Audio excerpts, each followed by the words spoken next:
What's up YouTube? Welcome back to the Wallet Monkey channel, where we give you all the credit intel you need to grow your wallet. Today what I want to talk about is the Amex loans. Now, I have a pretty interesting experience or story with this because I didn't really care to get an Amex loan. It was almost accidental. I really just wanted the data points for the community and to be able to share because I hadn't heard anyone really talking about it in terms of here's the step-by-step, play-by-play.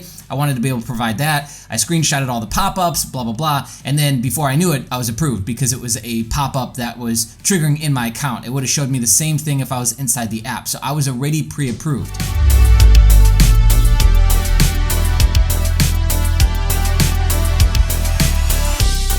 Now here's what's interesting about this. Been paying on this for a couple months now, and I noticed that the balance isn't really changing that much. Like, it's not changing as much as what's being reflected in my payments, or so I thought.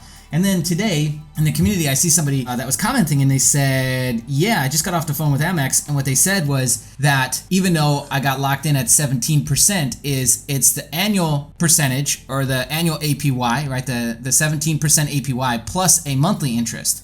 So he thought, oh no, this has got to be wrong, so I'll just call back. Called back and heard from a second rep that that's exactly how it is. So I thought, whoa, wait a second. Let me go and try and do my own numbers here and do some math on this and see what's going on here.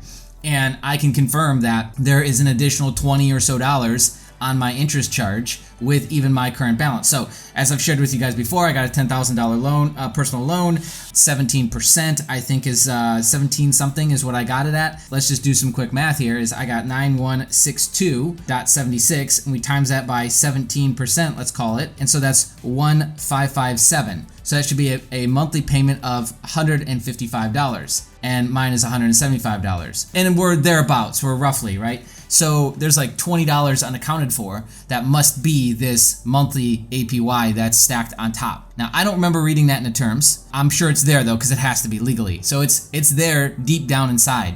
But I will tell you that this is not a unique thing to just Amex, so don't think that it is. This is a strategy, or I guess a way that many companies will do this, and you just never really know it. So the amount of interest that you will end up paying on this, if you stretch it out to the full, 36-month term, you will pay a lot in interest. You're gonna pay way more than you thought. And we're talking thousands of dollars, if not, tens of thousands on top of whatever loan you might be getting, right? Because they're not just giving everyone $10,000. Some people are getting $15,000, $20,000, up to, I believe, $40,000. So at the high end, you are paying a lot in interest.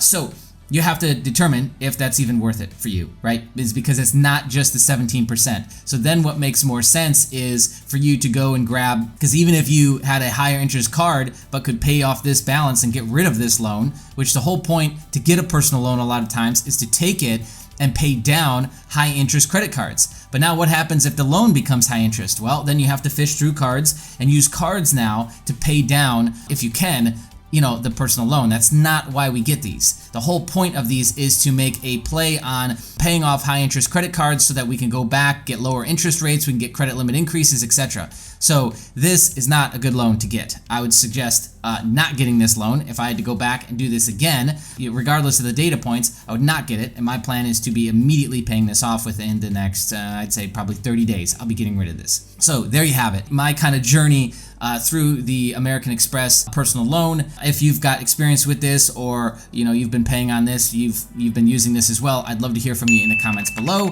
And as always, like this video, help us get this in front of more people. Again, understanding the terms of service, the contract that you are putting your signature on with these credit products is hugely important. And if you're brand new here and you like talking personal finance, credit cards, etc., then stick around. Hit the subscribe button, hit the bell notification, turn it to all, and be on the lookout. More videos coming soon. See ya.